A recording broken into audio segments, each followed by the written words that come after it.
Au tête, bonjour, bonsoir mes beaux amis.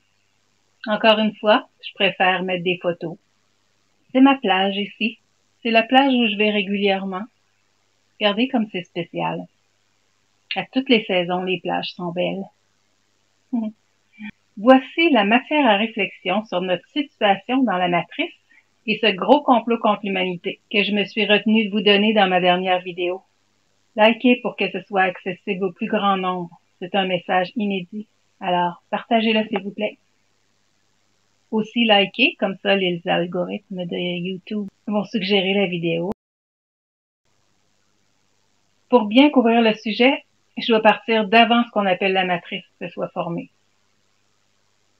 Il y a des milliers d'années, 3 ères avant celle-ci, encore à l'ère du taureau, les anciennes écoles de mystère enseignaient l'amour, la lumière, l'ascension par la sagesse, la connaissance, la mathématique avancée et aussi la neuroscience avancée, même l'antigravité. Des connaissances qu'il nous a fallu toutes redécouvrir.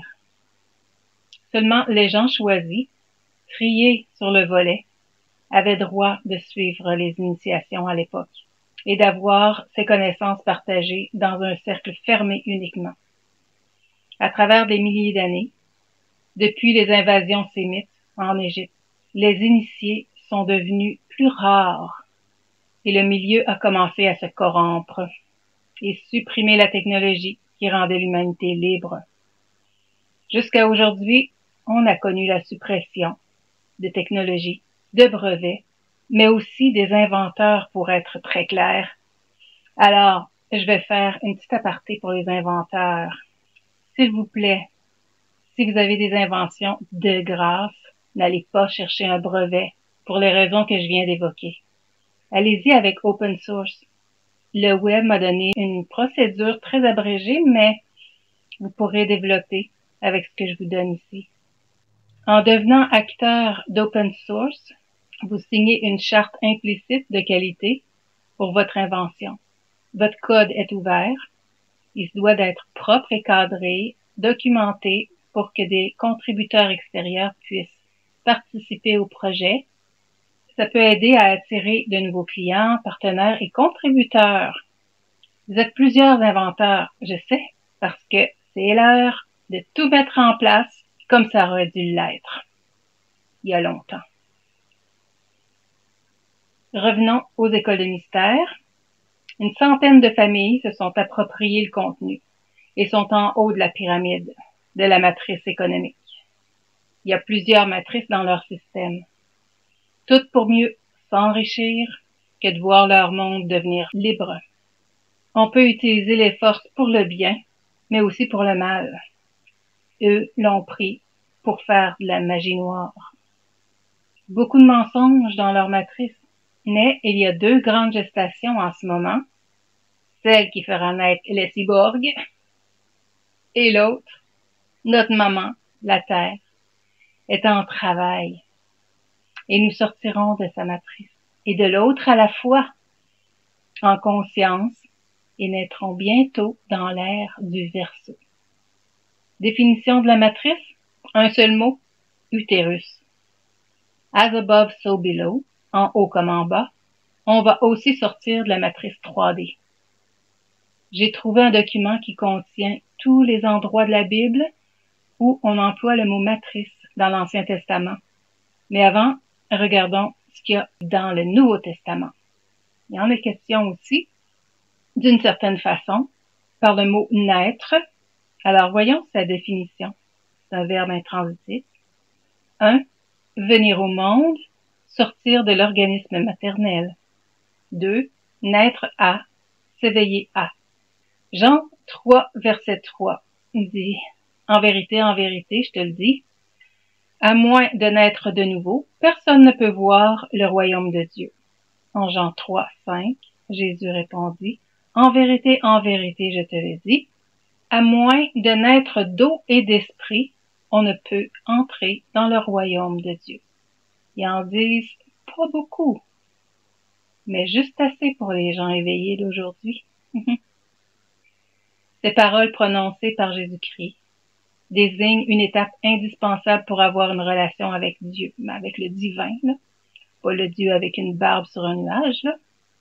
Et selon mon analyse, si on décortique un peu, l'eau est une mémoire, et on sait que la glande pinéale, notre esprit, est le portail qui ouvre sur le divin, et pourtant, rien dans la Bible ne nous montre comment en prendre soin et l'utiliser.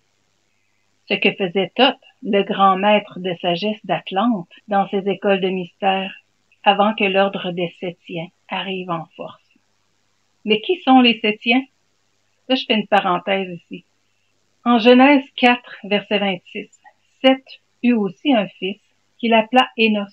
Ce fut alors que l'on commença à invoquer le nom de Yahvé. La descendance patriarcale de Seth était assurée. Il est mis au rang de Dieu, nommé Yahvé. Alors, Seth, vous irez voir dans la mythologie égyptienne, Seth était le dieu du vent, de la tempête, des orages, de la guerre. C'était une entité qui menait le désordre et qui faisait toutes sortes d'abominations. Je continue avec la matrice. Donc, le verbe naître, naître de nouveau, repasser par l'utérus, la matrice. Le mot matrice apparaît 5 fois dans la Bible. Tout dans l'Ancien Testament.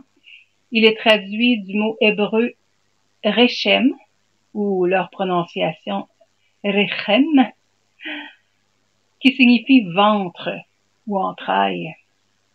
Dans chacun de ces cas, ce mot est utilisé pour désigner le premier-né d'un animal ou d'un enfant, d'un troupeau ou d'une famille. De l'anglais, on peut traduire comme le premier à sortir de la matrice de Matrix. Exode 13:15. Dans ce verset, Dieu dit à Moïse qu'il frappera le premier-né de tous les Égyptiens, humains et animaux. C'est parce que, supposément, Pharaon aurait refusé de laisser partir les Israélites lorsque Moïse le lui a demandé. En fait, une petite rectification. Ma recherche sur mes ancêtres m'ont fait découvrir que Ramsès II et son fils Meremda les ont kickés out. Bye bye, les intrus, qui sont partis avec le savoir des écoles de mystère et l'arche de l'Alliance. Ils commençaient à voler les technologies, hein. En plus, ils ont réussi à la dissimuler. Et avec les premiers-nés pour leur sacrifice, malheureusement. On sait qu'ils font depuis toujours des choses horribles au nom de Dieu.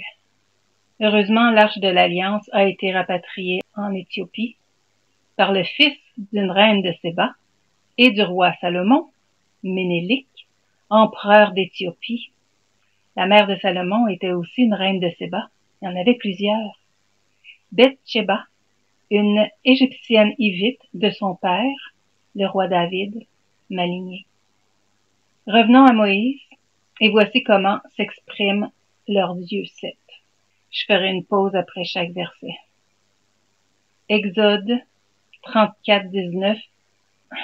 Tout ce qui ouvre la matrice est à moi, et tout ce qui naît mâle de ton bétail, le premier-né, tant du gros que du menu bétail. Nombre 18:15. Dans ce verset, Dieu dit à Moïse que les Lévites seront responsables du rachat des premiers-nés des Israélites. Ça signifie que les Lévites paieront une certaine somme d'argent aux Israélites afin de substituer aux nouveau-nés des animaux des enfants. Deutéronome 15:19. Dans ce verset, Dieu répète le commandement selon lequel les Israélites doivent racheter leur premier-né. Tu consacreras à l'Éternel ton Dieu leurs animaux et leurs enfants. Ézéchiel 44:30. Dans ce verset, Dieu dit à Ézéchiel que les Lévites seront responsables de l'entretien du temple et de son mobilier. Cela inclut le soin des premiers-nés des animaux ou des enfants amenés au temple.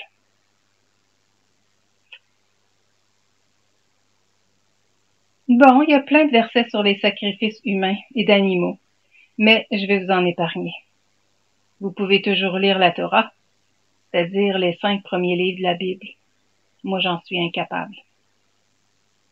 On voit que la matrice est en train de se former avec la mise en place des sacrifices humains et d'animaux. Les premiers-nés, donc, ceux qui ont ouvert l'utérus, la matrice, les Lévites devaient payer une somme d'argent, donc du commerce, un système voit le jour, prophétisé en Ésaïe 65:17, car j'avais créé de nouveaux cieux et une nouvelle terre, on ne se rappellera plus des choses passées. Ah, comment ça? Hein? La bibliothèque d'Alexandrie qui a passé au feu? Elles ne reviendront plus à l'esprit. Mais là, c'est la fin des temps. Le temps des révélations et on reparle des écoles de mystère. Je vous ai déjà parlé l'an passé, je crois, qu'il y aura 2 directions et c'est pourquoi il y a 2 mots pour définir la fin de l'ère du poisson, apocalypse et révélation. Pour certains, c'est l'apocalypse sans révélation. C'est pourquoi j'en fais ma mission. La matrice aujourd'hui, c'est leur système. Donc, l'enfant naît d'une mère, il sort des os de son utérus et il est enregistré dans la matrice où il naît de nouveau sur un certificat de naissance, création de sa personne juridique qui sera vendue à la bourse, soit son existence dans la matrice. Je vous parlais déjà de ça dans une vieille vidéo sur la loi de l'amirauté. Ils connaissent très bien le pouvoir de la femme de créer la vie sans l'homme et ils l'écrasent dans leur matrice pour cette raison-là. La mère de Marie, mère de Jésus, est aussi l'enfant né d'une vierge. Comment c'est possible? Une technologie très très ancienne qu'ils connaissaient très bien. Ils l'utilisent pas. Mais il semble que quelqu'un de bienveillant ait voulu établir une lignée du sang du Christ. Pas de Jésus ou Zeus que j'ai parlé dans l'autre vidéo, spécifiquement, non, mais la lignée christique ou mérovingienne. Leurs enfants marchent parmi nous. Peut-être nous, hein? On voit ça dans les textes anciens. Il s'agit d'introduire un ovule dans l'utérus d'une femme au bon moment pour créer un zygote par fertilisation in vitro qui créera un bébé sans recours à l'acte sexuel. C'est pas la première fois que ça arrive. Dans les textes sumériens, on parle de ces choses-là. Ça remonte à Isis, d'où le terme Genesis, la Genèse. C'est pourquoi on l'appelle la mère des mères aussi. Je vous explique.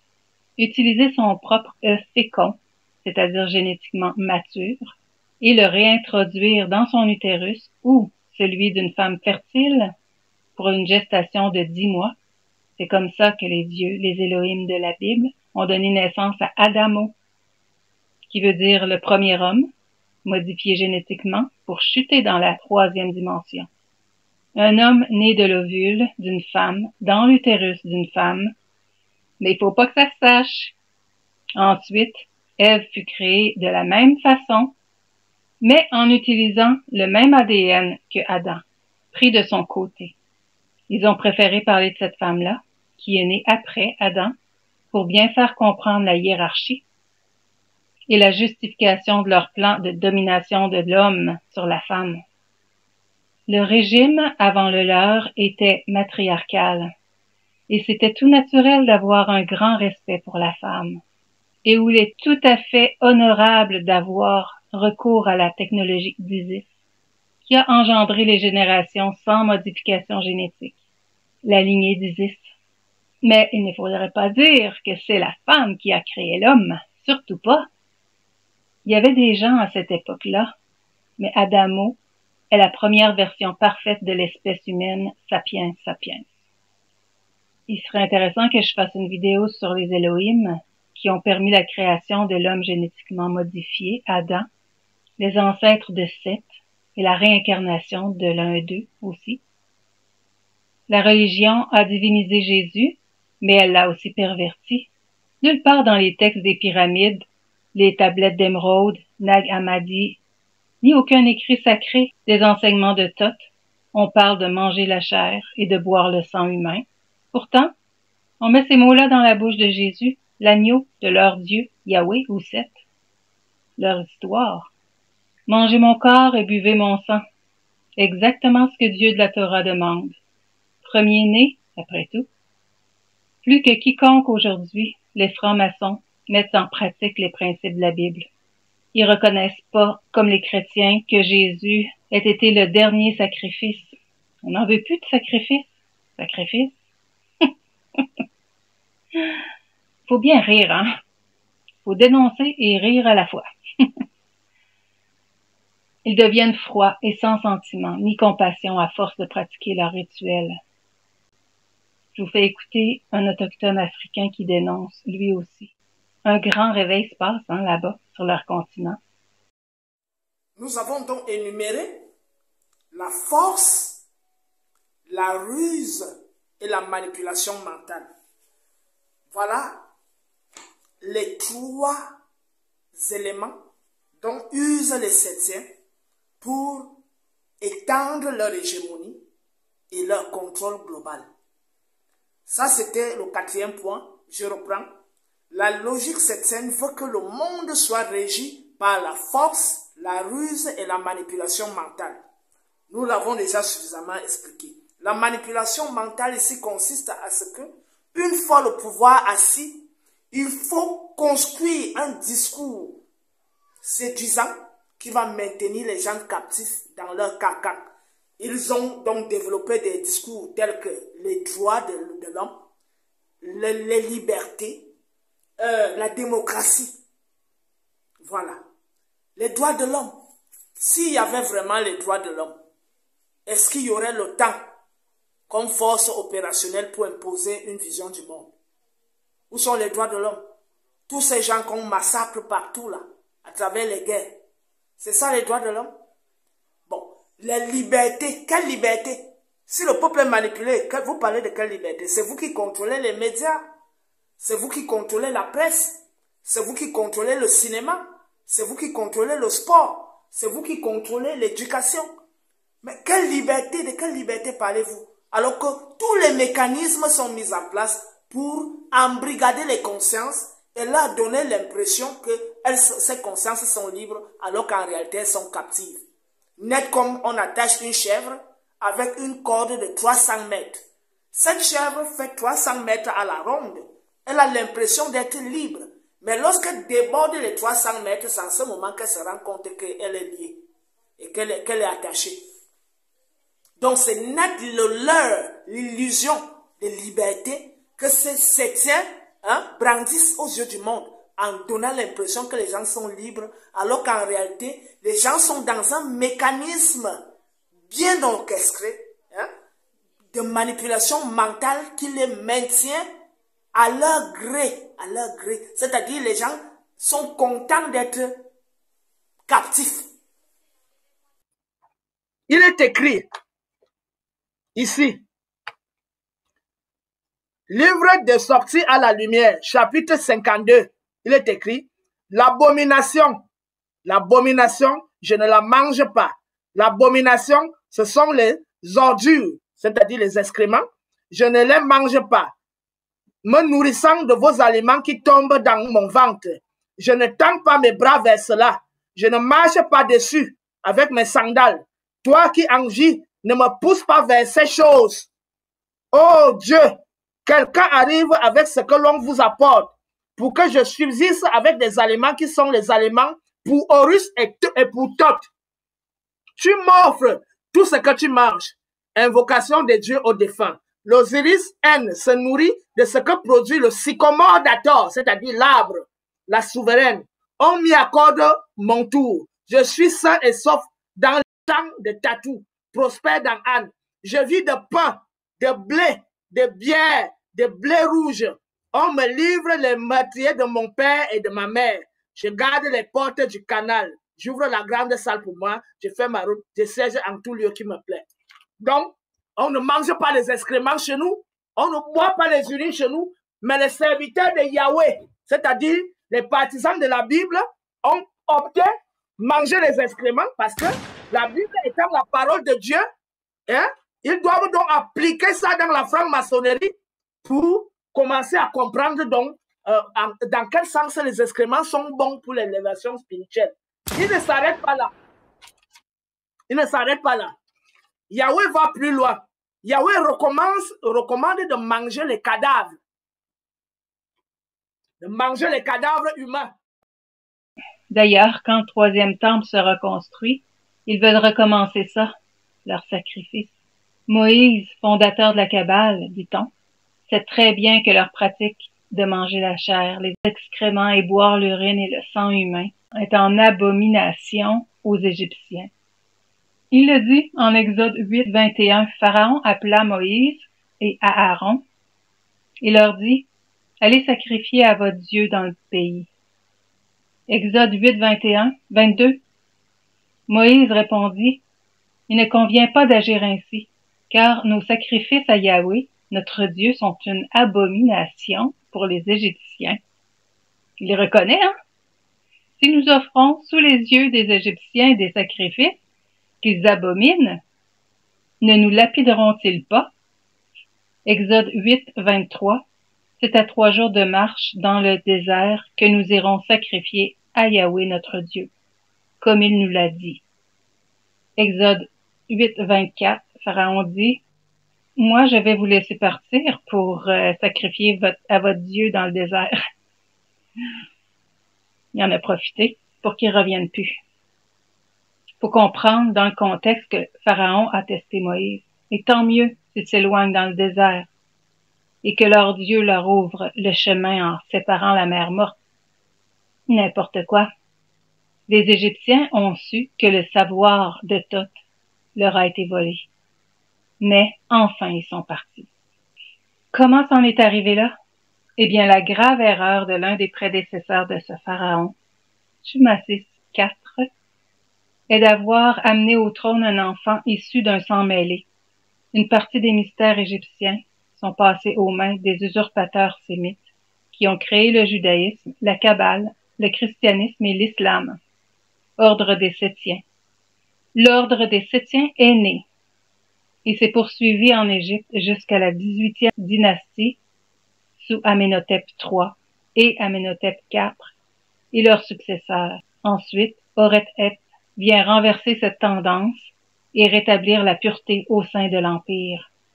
C'est alors que les prêtres d'Amon ont repris leur position.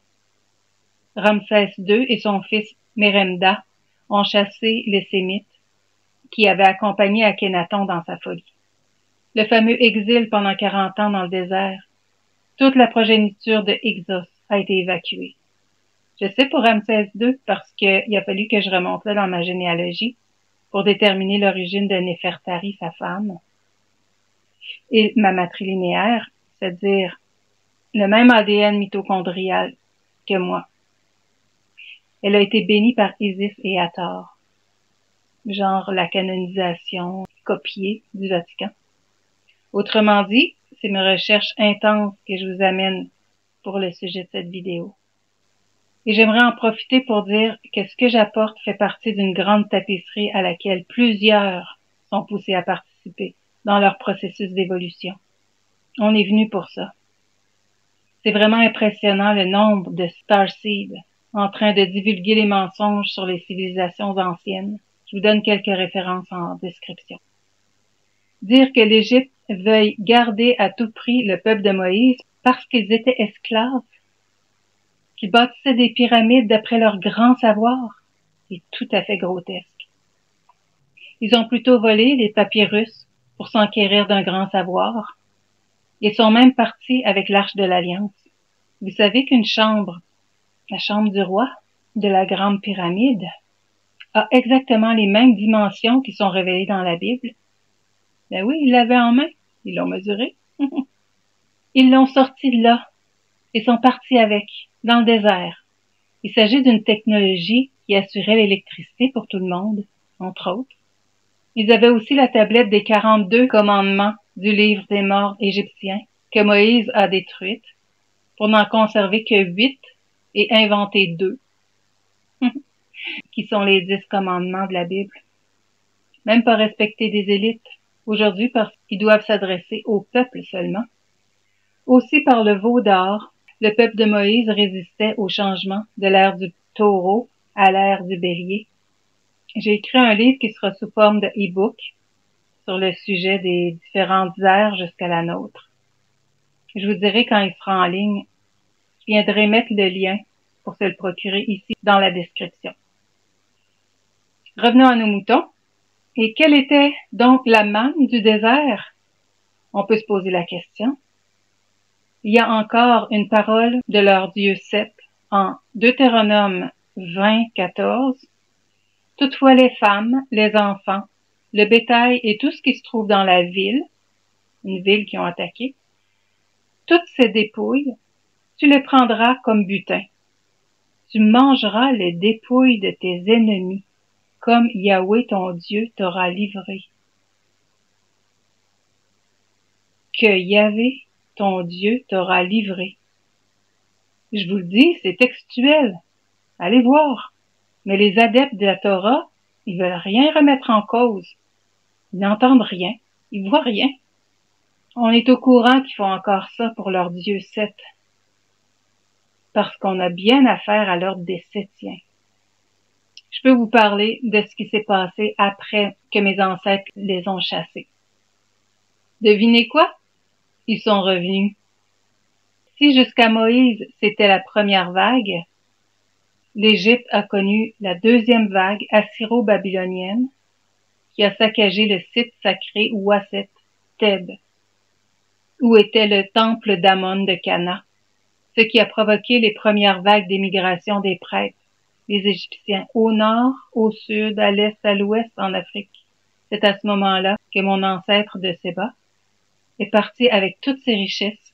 Et là, c'était pas clair pour moi quand j'ai écrit le script de la vidéo, mais maintenant, je sais pourquoi elle l'a fait. Une alliance avec le roi Salomon, ainsi que 2 enfants. La propre mère de Salomon était aussi une reine de Séba, donc, il était égyptien dans l'âme. De philosophie matriarcale. Il a d'ailleurs protégé, en les mariant, plusieurs femmes égyptiennes, jusqu'à 1000, selon certains dires. En tout cas, son fils est reparti en Éthiopie avec l'Arche d'Alliance. Et sa fille, accompagnée de la tribu Nephtali, s'est sauvée en Turquie. Et là, les reines de ma lignée ont continué jusque dans les Pyrénées. C'est dans le temps des croisades. Et le dénommé Rabot, qui promet de tuer les hérétiques de son peuple et même les membres de sa propre famille, ça les pousse à s'enfuir. Celles qui étaient là trouvent refuge en Italie. Les autres en Espagne et au Portugal, parce qu'elles ont à chaque fois fui l'Empire de Rome jusqu'en Amérique. Je vous dis juste que je suis issue de la Sagawaradegon Kajijiwane Landbear, de ses 2 filles et de 4 de leurs descendants. Donc, toujours de lignée matriarcale. Puis je suis pas la seule. Plusieurs reines de Séba, plusieurs Radagondes. Le pouvoir de l'unique, c'est une pratique patriarcale. Comprenez-vous pourquoi je m'attarde à ma généalogie? C'est plus fort que moi. Disons que ceux qui gouvernent sont pas à leur place. La gouvernance va redevenir matriarcale.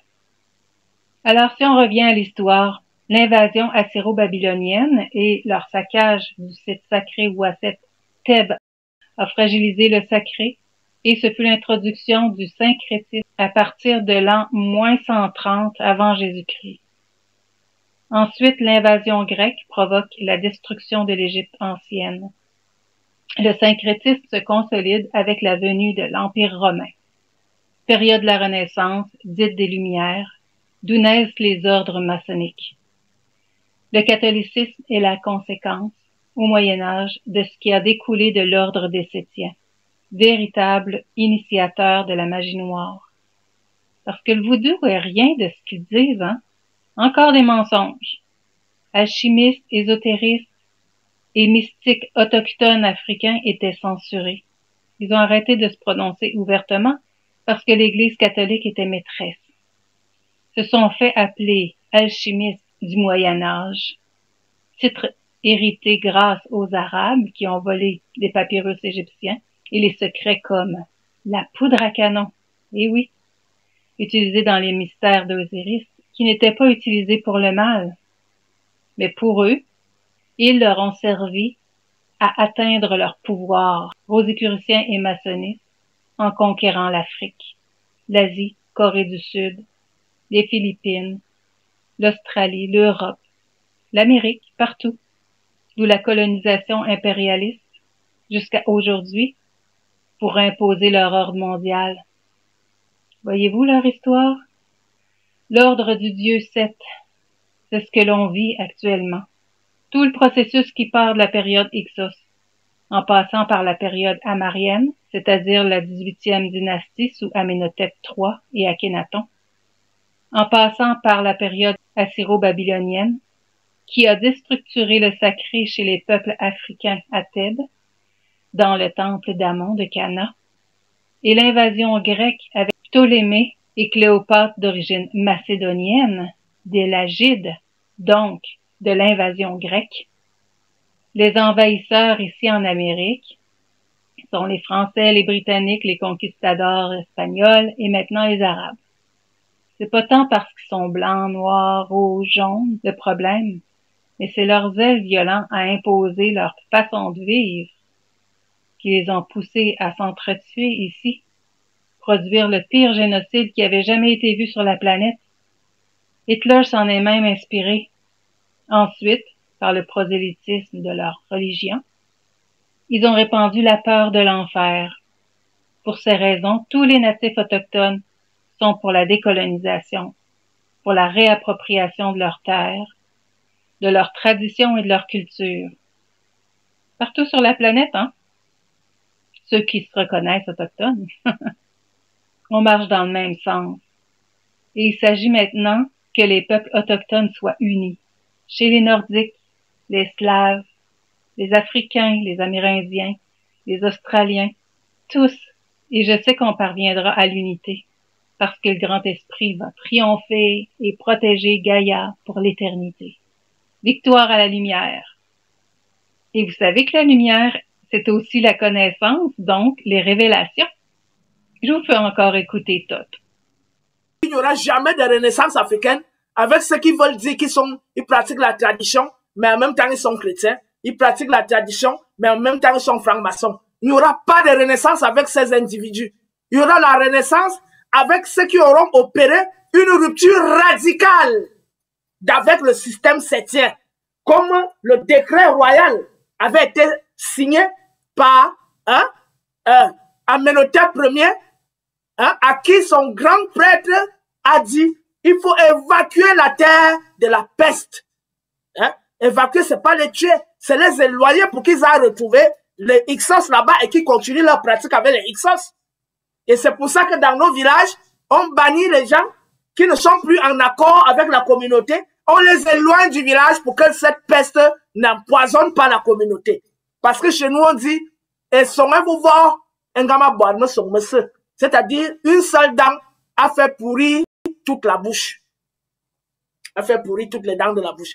On ne peut donc pas composer avec des traîtres qui participent avec les francs-maçons, des chrétiens, des prêtres, des imams, des pasteurs et des gnostiques et tout ça. On ne peut pas composer avec eux. Ils disent que le kémitisme est radical. Mais c'est pas, quand on dit radical, c'est la racine. Parce que c'est la racine qui porte le tronc. Et c'est le tronc qui porte les branches. Et ce sont les branches qui portent les feuilles. Et ce sont les feuilles qui produisent les fruits. Et une fois que les racines sont plantées dans une bonne terre, une terre saine, une terre matique, n'est-ce pas? Cet arbre sera un arbre aux fruits succulents. Donc aujourd'hui, il faut que nous soyons rigoureux vis-à-vis de nous, très vigilants et très incisifs. Lorsqu'on va se rendre compte qu'il y a des gens qui veulent arrondir les bords. Voilà ce que j'avais appris aujourd'hui. Hôtel à toutes les sœurs et à tous les frères de combat. Notre mission, c'est de voir Kamata, debout à nouveau, rayonner aux yeux du monde comme la grande lumière primordiale qui est restée elle-même, qui ne s'est jamais corrompue dans son noyau et qui a retrouvé les forces à travers les efforts que chacun de nous fournit, que chacune de nous fournit pour revigorer ce noyau, afin qu'à nouveau ils rayonnent et qu'ils répandent à nouveau la vérité au sein de ces ténèbres qui nous ont envahis, qui sont en train de nous faire beaucoup de mal et qui sont en train de vouloir paralyser les projets que nous avons pour notre progéniture. Chaque personne qui fait des enfants doit se mettre au combat. Nous devons nous mettre main dans la main. Et le combat de Kemet pour la renaissance africaine ne doit pas se limiter dans les réseaux sociaux. Il voit grand pour l'Afrique aussi. J'espère que c'est pas trop lourd comme message. Je devais vous mettre au courant des croyances qu'on nous a imposées dans les institutions scolaires et sous pression dans nos familles.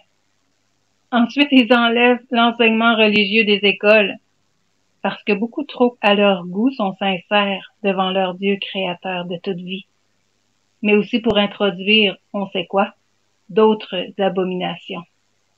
Ça me fait penser, méfiez-vous sur les étiquettes, la mention arôme naturel, justement en rapport avec ce dont je vous ai parlé. Ils nous ont fait avaler n'importe quoi. Je vais vous le dire comme ça. Je vous encourage donc à partager pour répandre la vérité. Comme une traînée de poudre. Et pas la poudre à canon, mais qui peut faire boum quand même. Si vous m'avez écouté jusqu'ici, c'est que vous comprenez pourquoi vous avez un malaise face aux religions. Et vous serez ébranlé pour quelque temps, je sais. Mais ça vous libérera et vous élèvera aussi. Prenez soin de vous. Méditez. Buvez de l'eau. Bénissez l'eau et buvez-la. Je vous aime. Bye.